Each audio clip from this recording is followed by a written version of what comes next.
జై శ్రీరామ్. అందరికీ నమస్కారం. వెల్కమ్ టు న్యూస్ అఖండ. నేను మీ కస్తూరి శ్రీధర్. మిత్రులారా, మీకు ఇప్పుడు ఒక పరమ నీచమైన నికృష్ట ఒక రాజకీయ నాయకుడి గురించి చెప్పబోతున్నా. అసలు డిప్యూటీ సీఎం అంటే ఉప ముఖ్యమంత్రి. ఒక రాష్ట్రానికి ఉప ముఖ్యమంత్రి ఎంత ఉన్నతంగా ఉండాలా ఒకసారి ఆలోచించండి. అసలు ఉప ముఖ్యమంత్రి అంటేనే ముఖ్యమంత్రి తర్వాత ముఖ్యమంత్రి అని అర్థం అనమాట. అంటే ఆ రాష్ట్రానికి సెకండ్ ఇన్ కమాండ్ అని అర్థం అనమాట. అలాంటి ఉప ముఖ్యమంత్రి పదవిలో ఉన్నటువంటి వ్యక్తి ఎంతో గౌరవనీయంగా బాధ్యతాయుతంగా ఉండాలా, అవునా కాదా? ఎంత ఆదర్శంగా ఉండాలా? సరే, మీకు ఒక ఎగ్జాంపుల్ చెప్తా. ఇప్పుడు ఆంధ్రప్రదేశ్లో డిప్యూటీ సీఎం పవన్ కళ్యాణ్ గారు ఉన్నారు. ఆయన ఎంత హుందాగా ఉంటారా, నిజాయితీగా ఆయన పైన ఆయన చేసుకుంటా పోతున్నారు. పైగా సనాతన ధర్మం కోసం నిజాయితీగా పనిచేస్తున్నారు. తద్వారా ఏంటంటే దేశవ్యాప్తంగా అందరి మన్నలను కూడా పొందుతారు, అవునా కదా? సరే, ఇంకా అసలు పాయింట్కి వద్దాం. ఢిల్లీకు ఉప ముఖ్యమంత్రిగా మనీష్ సిసోడియా అని చెప్పేసి ఒక పనికిమాల సన్నాసి ఒకడు ఉన్నాడు, అర్థమవుతుందా? ఢిల్లీలోని ఈ మనీష్ సిసోడియా నియోజకవర్గం పేరు పత్పర్గంజ్. గత 12 సంవత్సరాల నుంచి ఈ మనీష్ సిసోడియా ఈ పత్పర్గంజ్ నియోజకవర్గం నుంచి ప్రాతినిధ్యం వహిస్తున్నాడు. ఇక కొంచెం జాగ్రత్తగా వినాలి మీరు.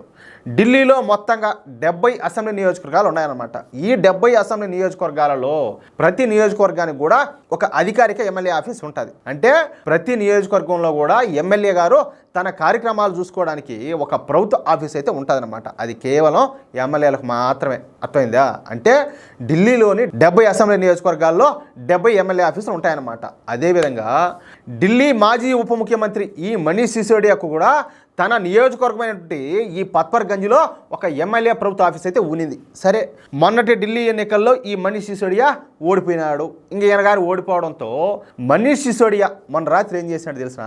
ఆ ఆఫీసును ఖాళీ చేశాడు అనమాట. ఖాళీ చేసి వెళ్ళిపోయినాడు. అయితే పత్పర్గంజ్లో ఈ ఎమ్మెల్యేగా బీజేపీ నాయకుడైనటువంటి రవీందర్ నేగి గెలిచాడు అక్కడ.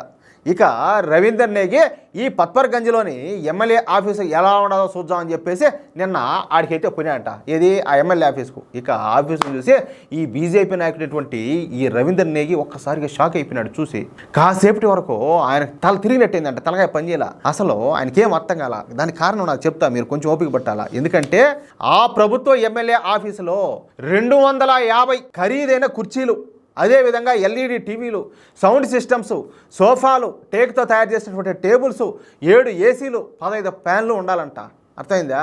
కానీ కొత్తగా మొదటిసారి ఎమ్మెల్యేగా గెలిచినటువంటి ఈ రవీందర్ నేగి వెళ్ళి చూసేసరికి అక్కడ ఒక్క కుర్చీ ఏమి, నేను ఇందాక చెప్పినట్టు ఆ సామాన్లు కూడా ఏమి లేవు.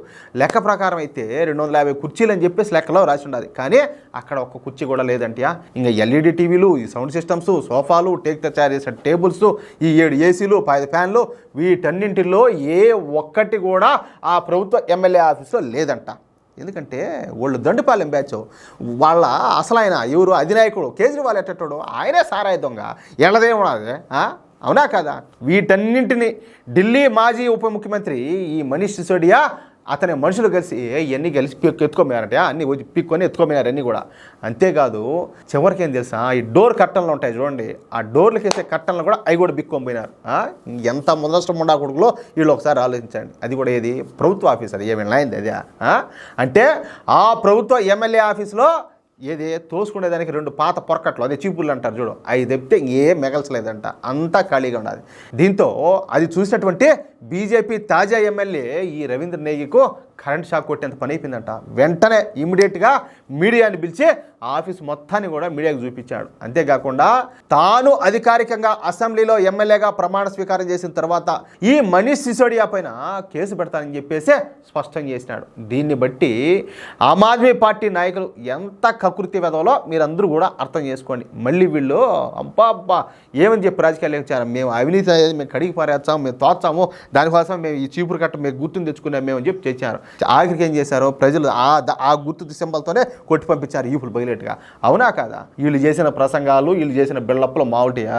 అందుకే నాయనా ఇట్లాంటి వాళ్ళని సపోర్ట్ చేసే వాళ్ళకి కాదు, వాళ్ళు బాగానే ఉంటారు. ఏది ఇప్పుడు కదా ఉండేటిని పీక్కొని పోయి వాళ్ళు ఎడగాకపోతే ఇంకోసాటికి పోతారు, మనమే పోయేది ఇటు కాకుండా. కాబట్టి ఇటువంటి అవినీతి ముండా కొడకలను ఏ మాత్రం కూడా ఎంకరేజ్ చేయొద్దు, సపోర్ట్ చేయొద్దు. ఏమంటారా?